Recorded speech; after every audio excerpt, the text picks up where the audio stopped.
We are in the Out of the Trance podcast. And the reason why I started this podcast and named it Out of the Trance is that, one, I'm a hypnotherapist, so I work with the trance state, the state of hypnosis.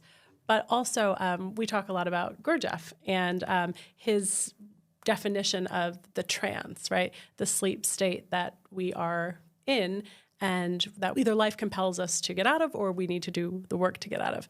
It's an interesting time because a lot of people are waking up from the trance.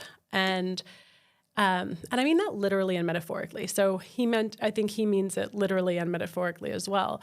But there's that trance-like state that comes from the triggers that put us into that unconscious state that we live in until we wake up. And one of the reasons I was so excited to talk to you, so I guess I should go back to how we met. So we met obviously when I came for acupuncture. And our conversation very quickly moved into, I think we went from my allergies to greater, more broad topics. And they say when the student's ready, the teacher appears. And some of the subjects that we very quickly went to were subjects that were really interesting to me and that I wanted to go deeper on. And you, because of your background and your breadth of knowledge, you had such a deep and broad understanding. So, so we moved into that teacher-student relationship, and I'm really loving our conversations. So I wanted to bring you on here to talk about basically where we are collectively. So we could start there as a frame, but the idea with this podcast is the things that bring you out of the trance are tools, practices, some of them new, but some of them new takes on old wisdom that we're trying to piece together. So first, and maybe an introduction with your background, and then we could talk about the frame of the time that we're in. We talked a little bit about the yugas in one of our sessions, so I thought we could start there. All right. So would you like me to start with my background? Yes, please. That would be great. I'll start with my latest background. My latest background is a combination of Chinese medicine and Chinese and Japanese medicine, as well as Buddhism, yoga, and I took it from there to all the mystical studies, actually, in the last few years.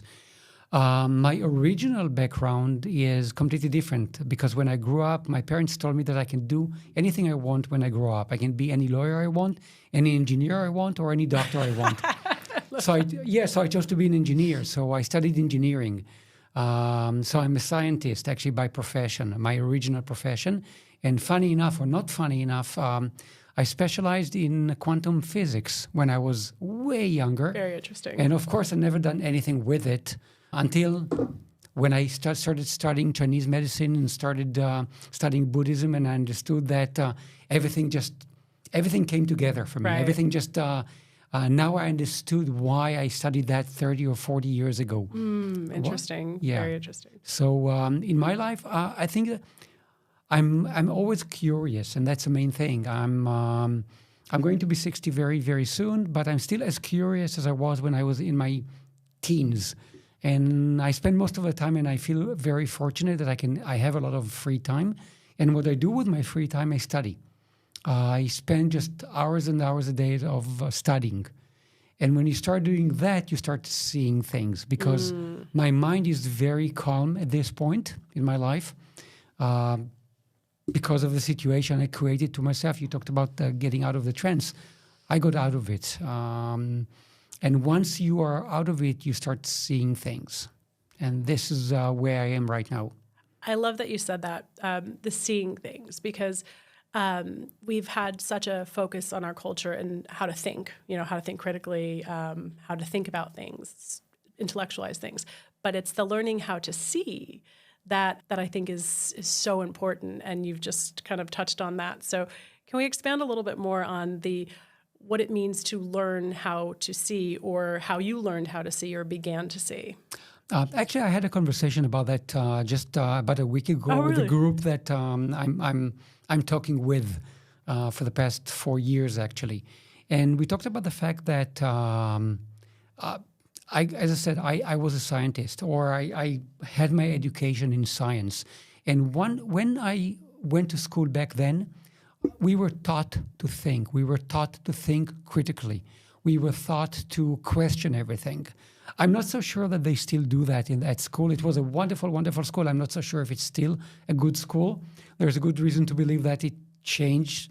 Actually, one of the guys in the group went to the same school, and he said that he's been to that school lately, and he changed completely.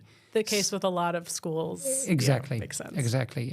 We hear about some of the big Ivy League schools in the U.S. right now, and the big problems they have when they talk about science.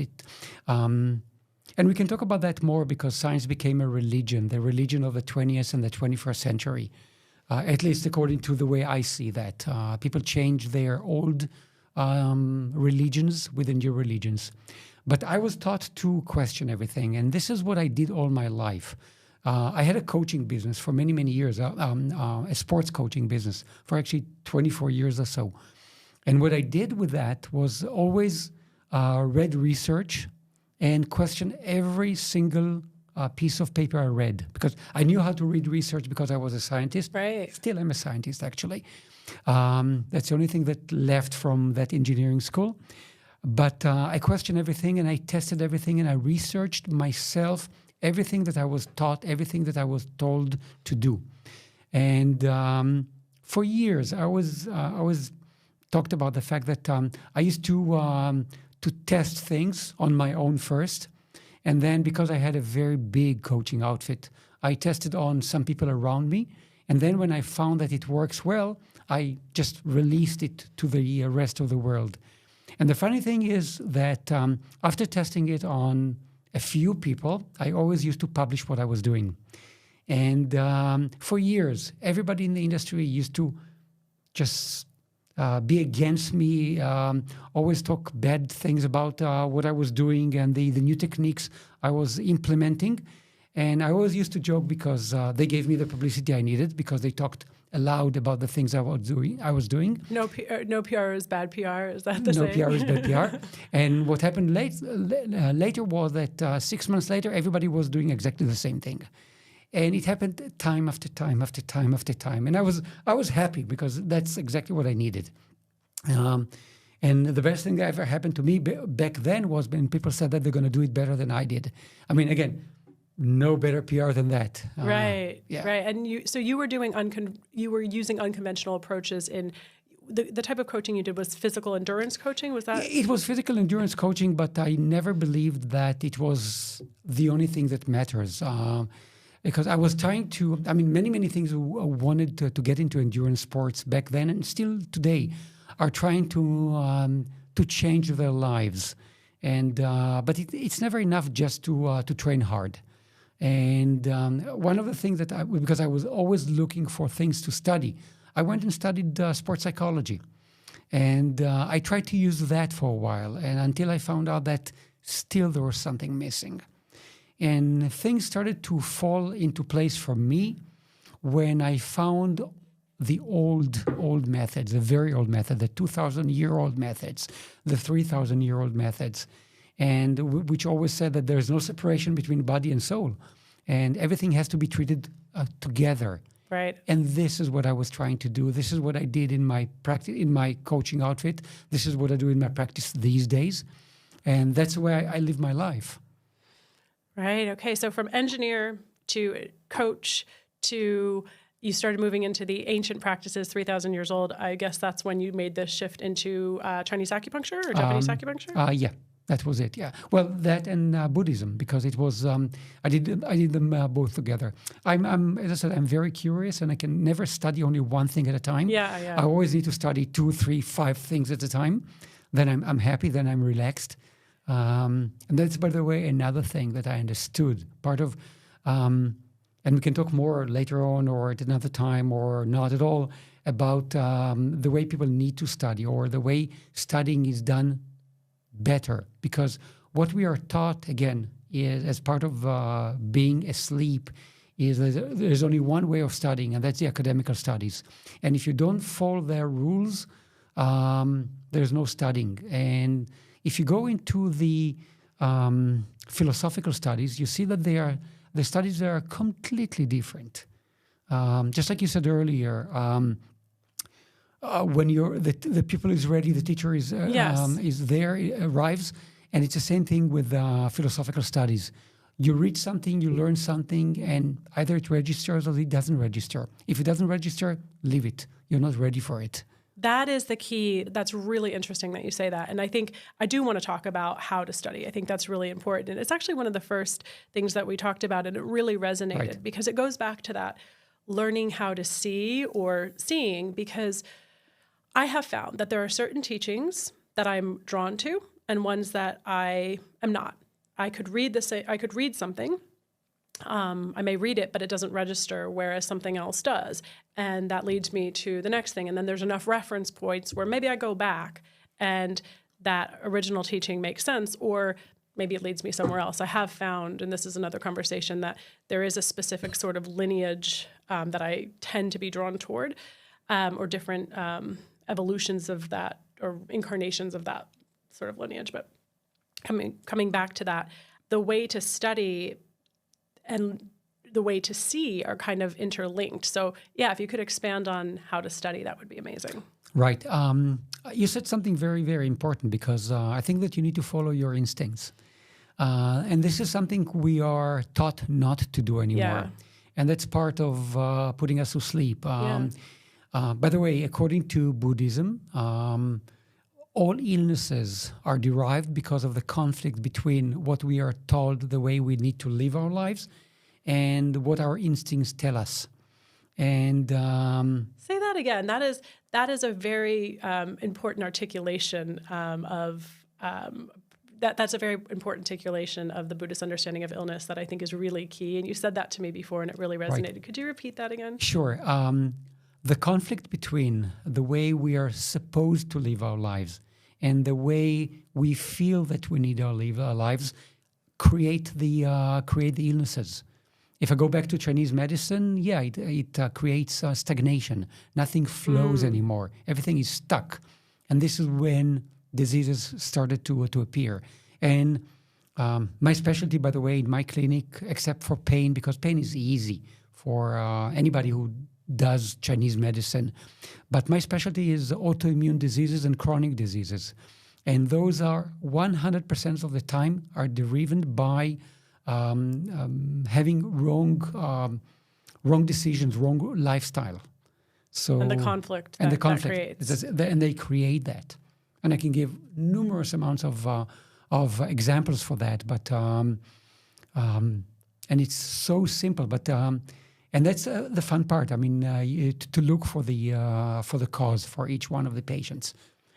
That is very enlightening to hear that all of these because a lot of these autoimmune conditions are chronic, and to understand that they originate somewhere in the psyche or from a spiritual or soul malady can be very enlightening or very confusing to someone. Right. Could you elaborate a little bit more on how that inner conflict between how you're supposed to live and how you're living or decisions that you're making can create that stagnation of flow and qi in the body, and then eventually create disease and manifest in terms of autoimmune or more chronic conditions? Right. I'll start with an example, actually. A few years ago, a 42-year-old woman stepped into my clinic. It was still back in Tel Aviv. And she said, listen, I have a very severe case of psoriasis. And I said, okay. And she said, every time I have an attack, I'm treated with light levels of chemotherapy, which is horrendous. And then it takes about 6 months and it disappears. And then it comes back again a few months later. So Western medicine always dealt or dealing with... They were doing chemotherapy for psoriasis? Yes. Sorry, I was just like, did I hear that it's right? Crazy. But she's not the only one. I mean, and I found it as a method. We can talk about at a later time. We can talk about the methods that. I feel like we have a lot more conversations to have. We can talk about the method that Western medicine is using. But yes, they used chemotherapy, lighter levels of chemotherapy to treat her autoimmune disease.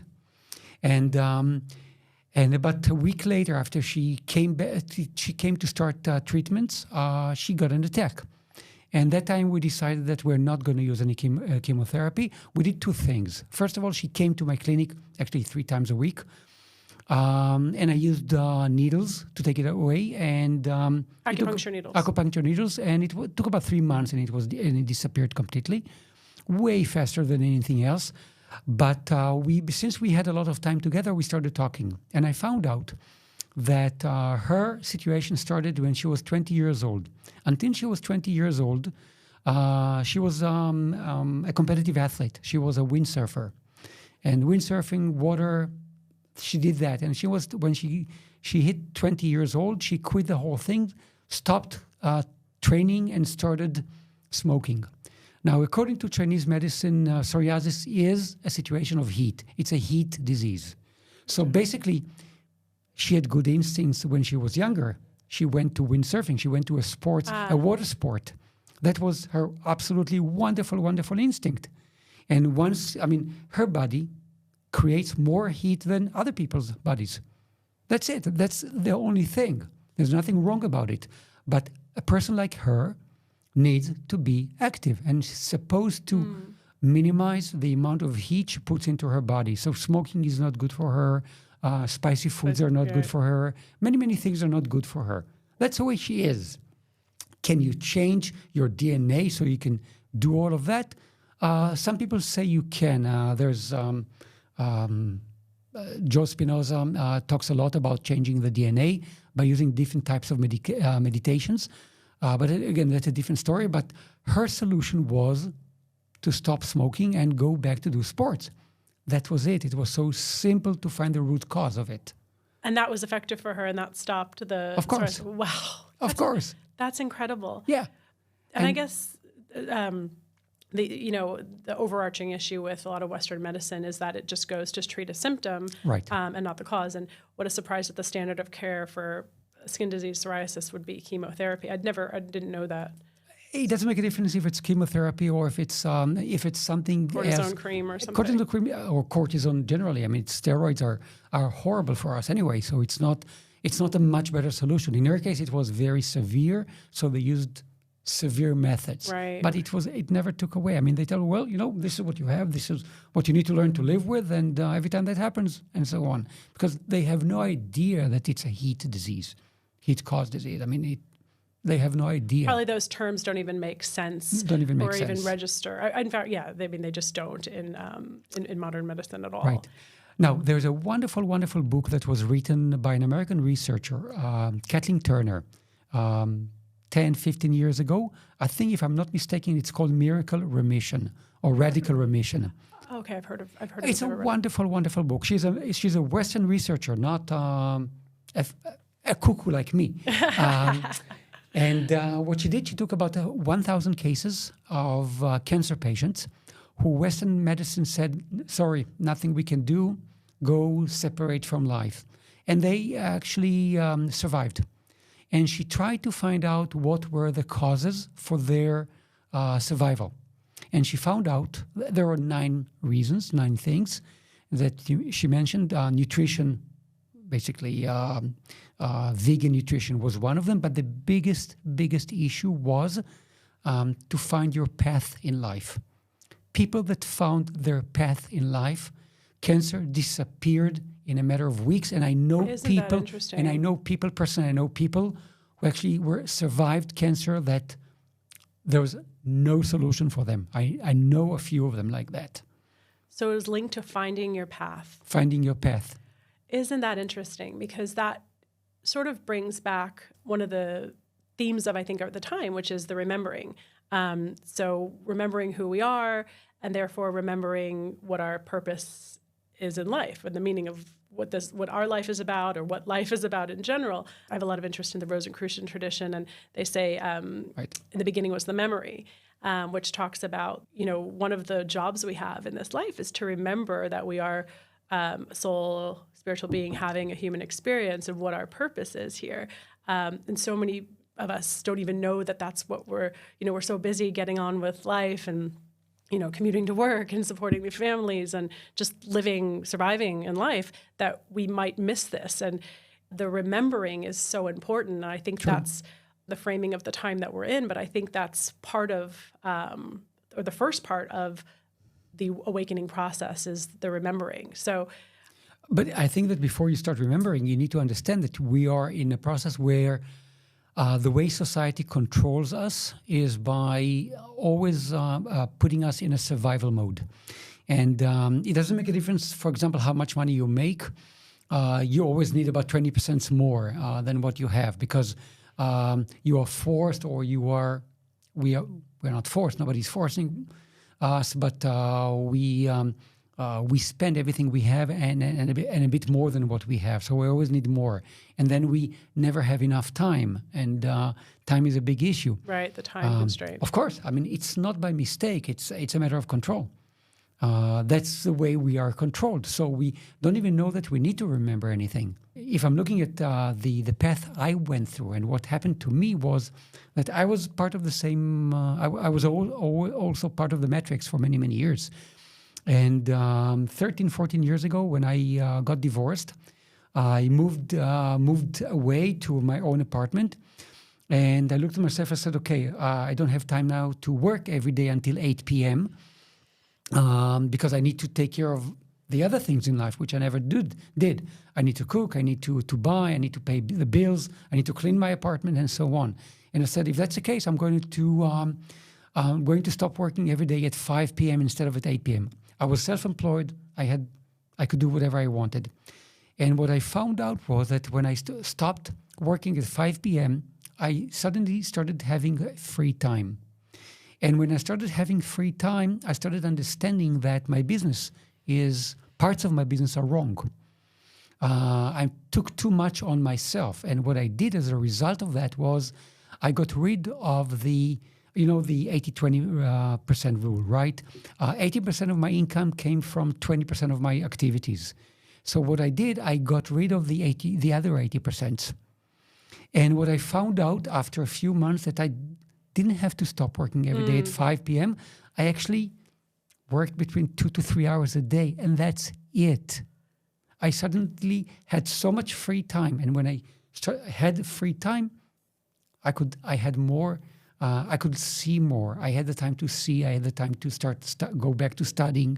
I had the time to really understand that I'm in the wrong. I was doing the wrong things in life. Because you had the time. And when we're in survival mode, which, as you said, the society is set up to keep us in the worker kind of slave mode of working, such a focus on time, such a focus on next steps, such a focus on survival, that we don't have time to sit down and, think or see or learn or study. And I believe I read at one point that philosophers in Greece, they were kind of protected from work because there was an understanding in those more ancient societies that if you had to work and you had to, till the fields, you didn't have time to ponder the meaning of life. So the philosophers were sort of protected from work in that regard. True. And we're actually in a position now where we have access to, make money online, make money in other ways, make money remotely. So we actually can kind of protect ourselves if we step out of first that get awareness that we are in that survival mode, and maybe we don't need as much as we think we need to survive. And depending on our circumstances, being able to create more time and space to learn, study, learn how to see, ponder, and remember. I'm all for it. I'm part of the slow movement at this point of my life. I slow down my life tremendously. And it's funny because when I talk to people, when I talk to patients, and I tell them, listen, but you need to really see not the big meaning of life, but you need to see what you're putting into your mouth. Mm-hmm. You need to see, the basics. And the usual response I get is, but I don't have the time. But I always tell them, but this is wrong. But this is where you need to spend your time. Not in front of the stupid TV or whatever it is that is supposed to dumb you up. And not even starting to talk about AI and the fact that AI is going to dumb us up even more than we are right now. Garbage in, garbage out. I mean, the technology will do to us. And the idea is to shy away from all of that, to go back to the life that we should have. It's funny that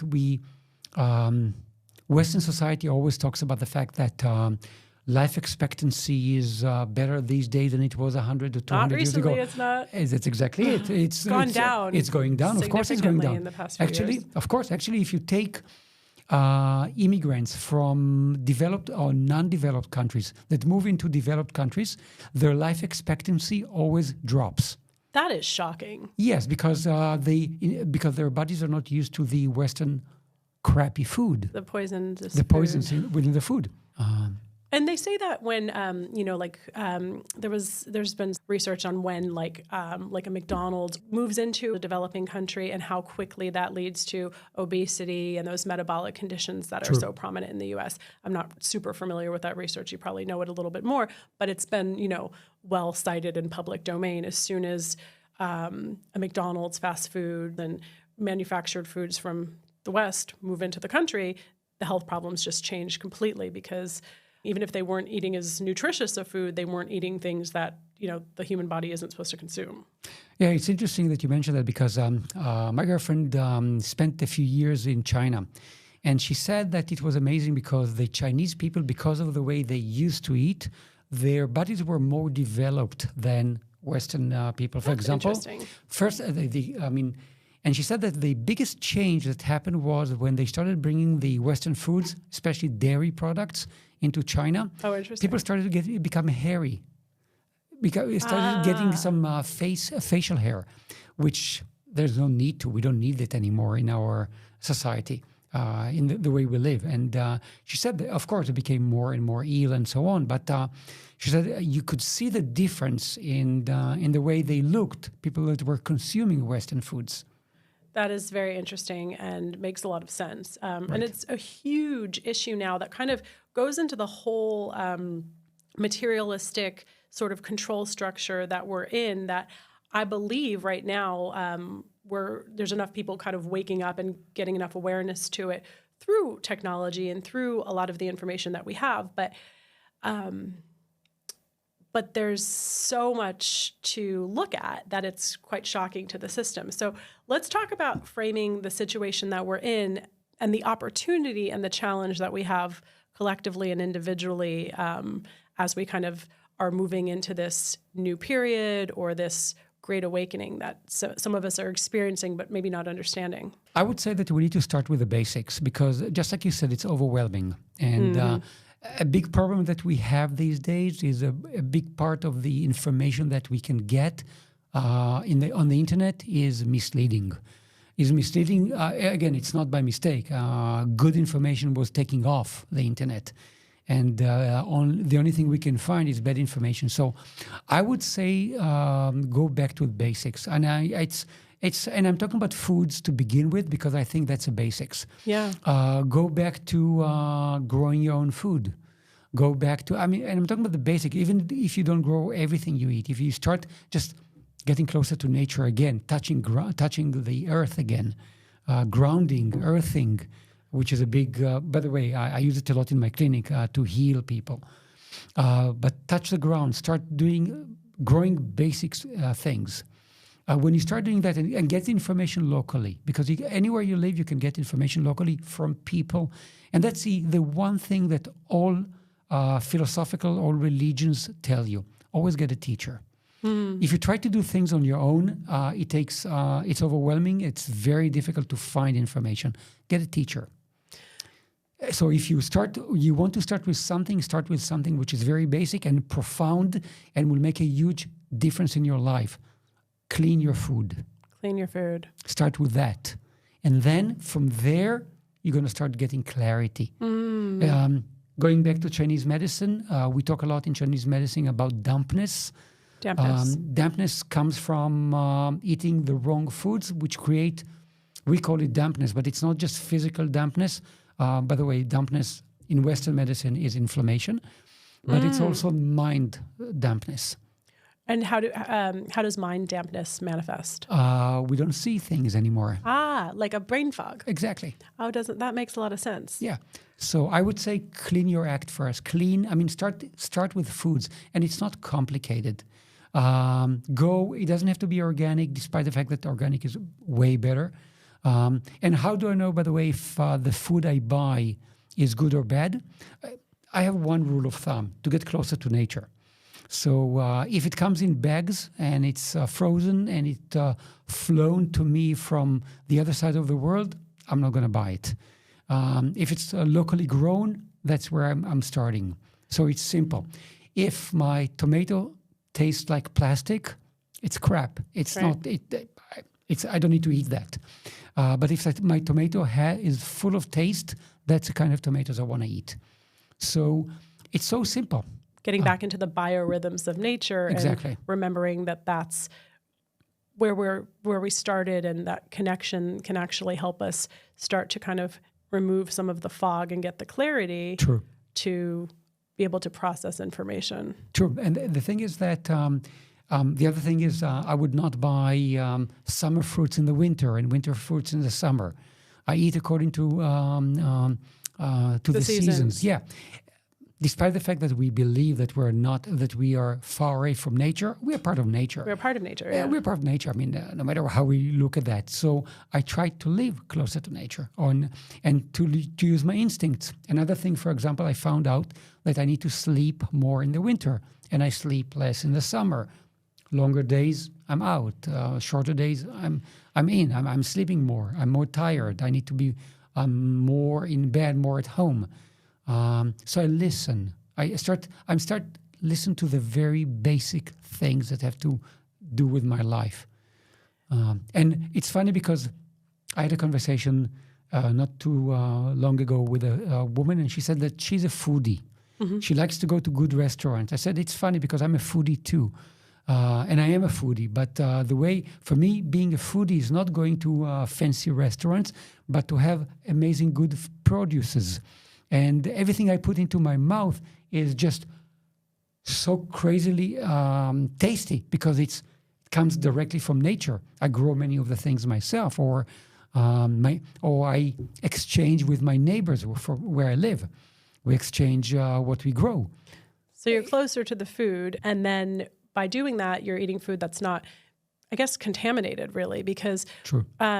There's been a lot of, there's a guy, Lustig, in the U.S. who talks a lot about, I think he at one point said something like, we just need to throw out macros right now. We need to basically make sure that we get toxin load down because the industrial food system has become so toxic that it's actually affecting brains, affecting children's brains. A lot of these ADHD and ADD conditions have a lot to do with the chemicals and the preservatives in the food and the sugar and the oils that we're eating. They're affecting our neurology, and therefore, if you talk about brain fog and you talk about, what you said was dampness. Right. I mean, if you have so much going on that you can't, function, or you don't have the energy to go about your day or to see clearly, that seems like a big problem.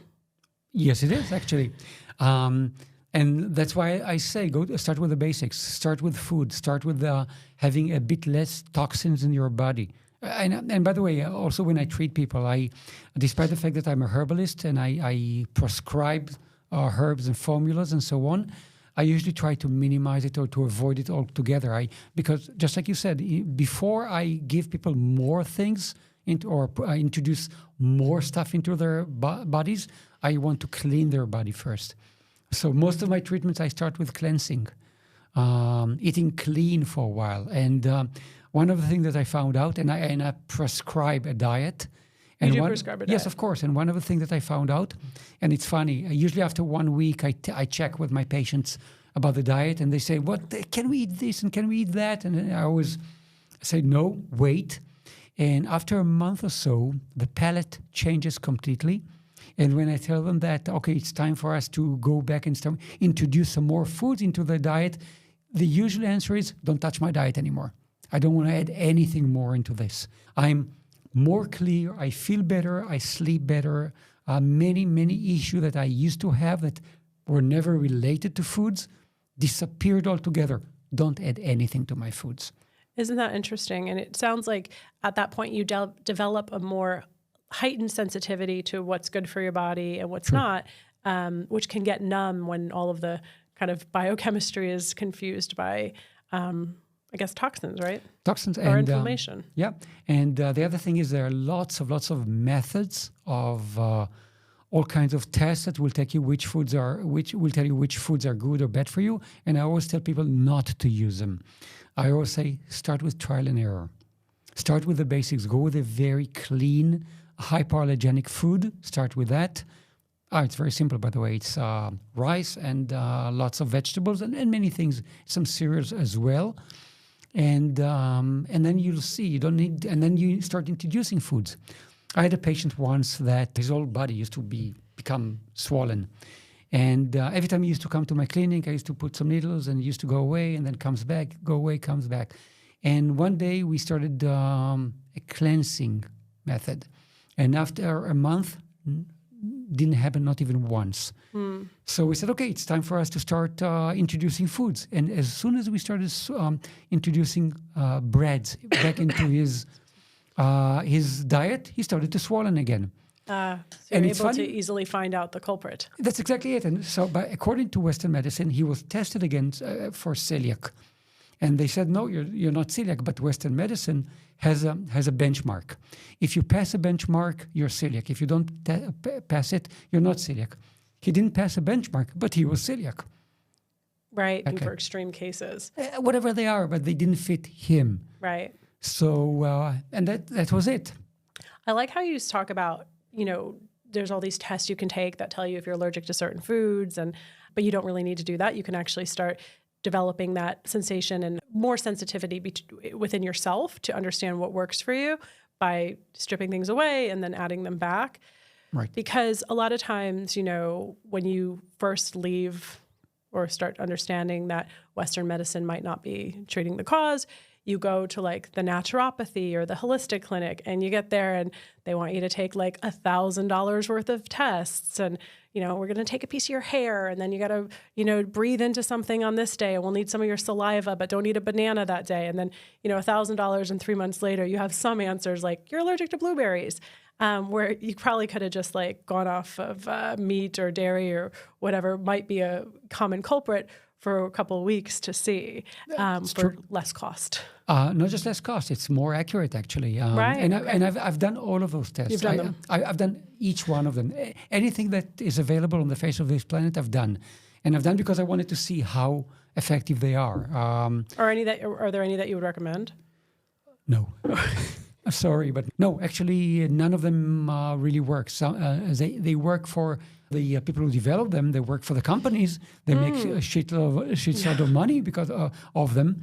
And the biggest problem is, and the other problem is that even if people do that and some of the answers are good, you need somebody to guide you, to tell you what's important, where to start, to go through the process and walk you through. And I can assure you that every process has crises. You need to go through crises in every process. It's not that, it's never a bulletproof. I mean, part of being a bulletproof is going through crises, actually. It's the other way around. You need to go. You need to fail once in a while. You need to learn how to not to fall into the same holes again and again. You need to learn how to step out of the hole when you fall into it. And this is where a teacher or a coach comes to play. Which makes a lot of sense because you talked about like the willpower to make the change. And a lot of that comes from awareness. And that is awareness of your patterns. So sometimes it's very hard to see our own patterns, and it's very helpful to have a coach or a teacher or someone who can point that out for you, because that pattern change is often dependent on the associations that we have with a particular impulse or behavior. And those impulses or behaviors often start very young, or those associations often start very young. So if we associate pleasure with something, we're going to do more of it. Or if we associate relief from pain, we're going to do more of it. But if we associate pain with it or bad health with it or bad outcomes, we're going to do less of it.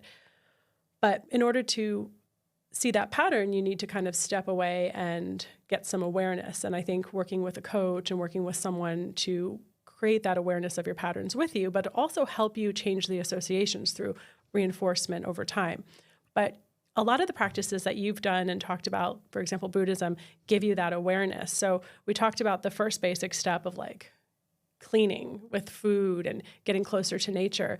Can we talk a little bit about the awareness of the patterns that you have and what you've done to look at that aspect of it? Well, for me, it was a bit different because For many, many years, I did everything according to what the society expected me to do. Actually, my last real job, it was 25 years ago or so, I was a CEO of a company. I was successful. I was everything that society tells me that I'm successful. I had a big house in the suburbs. I had the right wife, the right kids, the right cars. I had everything right, but I was miserable. And at one point, I understood that I didn't know who I was anymore. And I felt like a chameleon, that anywhere you put me, I get the colors of the surrounding, but I had no idea who I was. So I made a decision, a conscious decision, that I'm going to start searching. And I'm not going to leave anything unsearched. Well, I always joke about it, and I think I mentioned that to you again. There's one thing that I know that I still want. I prefer women than men. I didn't test the other part. These days, you're not supposed to say that in this woke society, but I'm saying it up loud. That one you knew. That one I knew. I didn't test that. I may be surprised, but I didn't test that. But everything else, I said, okay, I need to find myself underneath all that garbage, many, many, many years of garbage. And but it takes courage to do that, because many things that I found I didn't like. I didn't like about myself. I didn't enjoy. It required a lot of hard work. I had one advantage. I was always an endurance athlete. So I know, and I always said that I've been teaching people only two things: how to get out of your comfort zone and how to sustain there, how to be there for long periods of time. And that's the methods. Actually, a short story about that. Many years ago, I went to a weekend workshop with a spiritual teacher who came from India. And at the third day, he erased everything on the whiteboard and wrote one word on the whiteboard that he said, this is what you need in order to be successful in your spiritual search. And the word was endure. And when I saw that word, I started crying. And the reason I started crying was because my coaching business for many, many years is called Endure. Wow. It was called Endure, exactly. So my instincts were always right.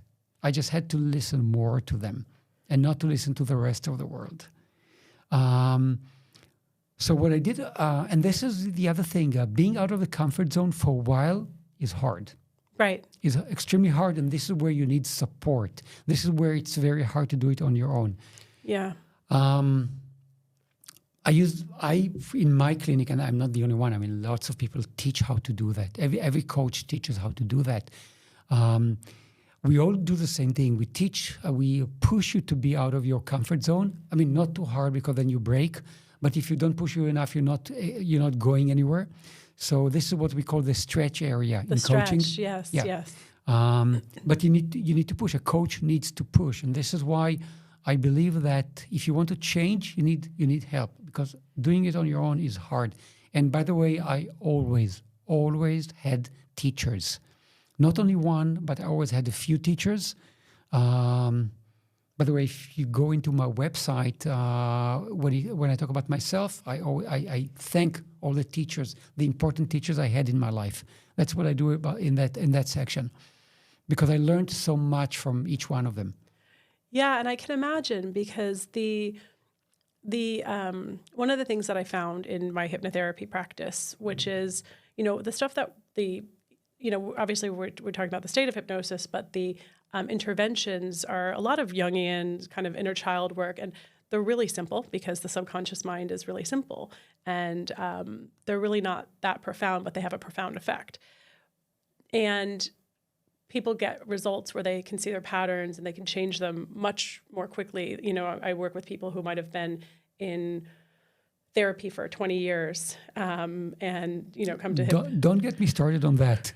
Well, that's a really interesting conversation, and one I actually have a lot with people, because they have tried everything to change a particular pattern or even a particular habit, something that's more acute, or it could be like a rumination of intrusive thoughts that they've had for years, or a way of being or way of feeling. But there's actually a study that I always allude to or reference because it's so telling.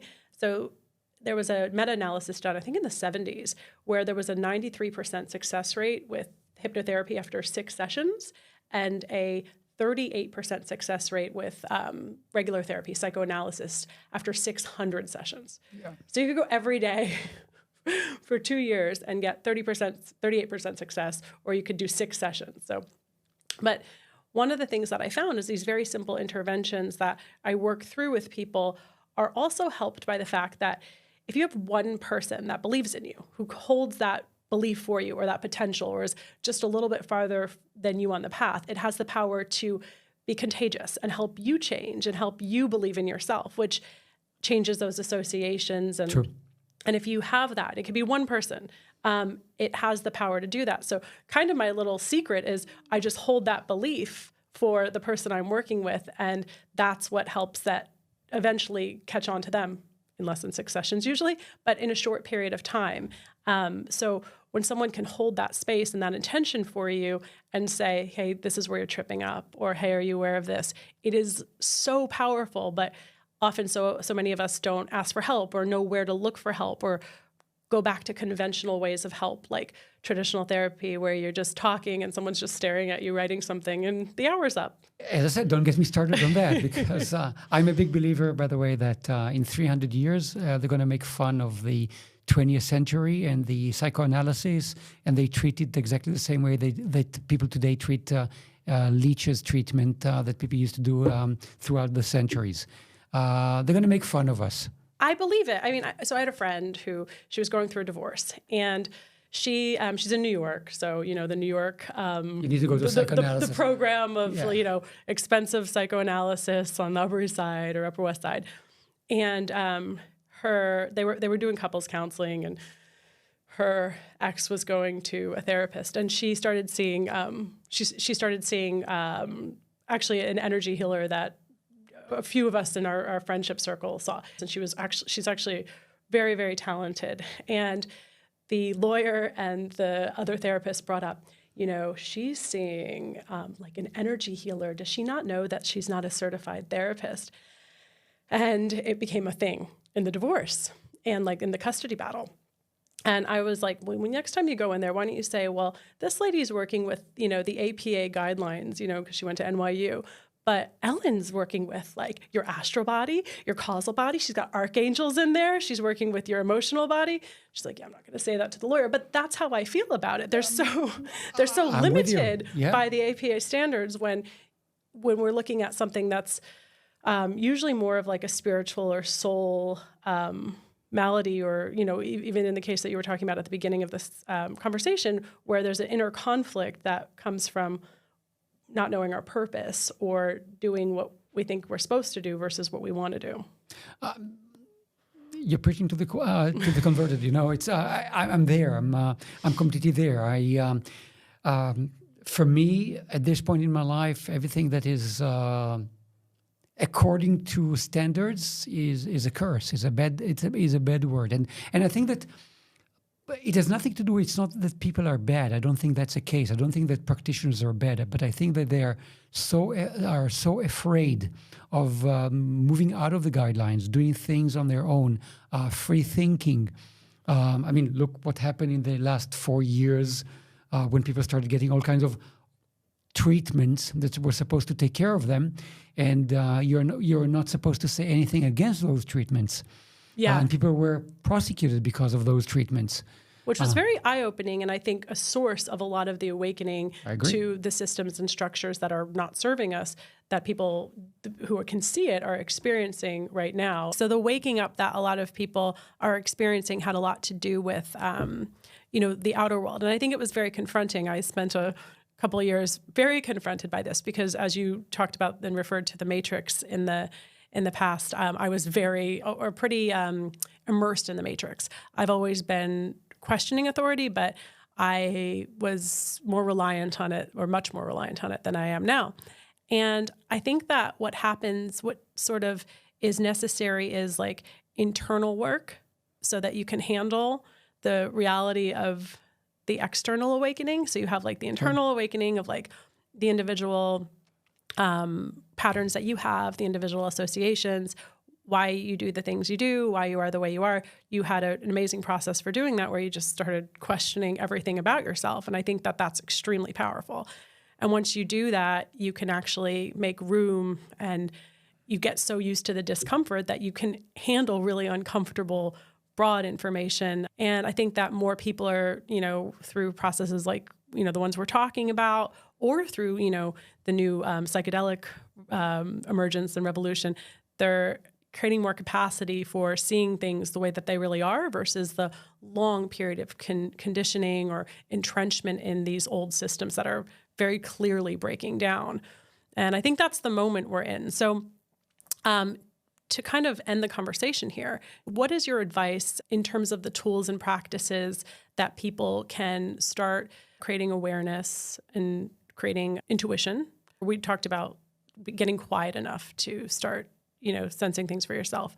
What are the other tools and practices or teachings that you can reference to others who are awakening on the path and looking for more direction and good information?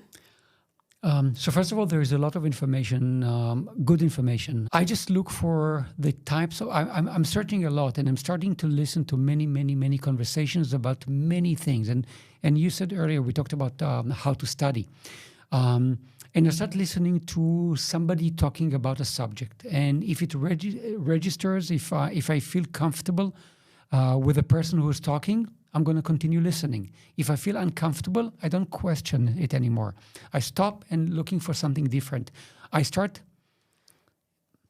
counting a lot on my intuition. And by the way, even if I'm mistaken, that's not a big deal. So I can make mistakes. It's not a big deal making mistakes.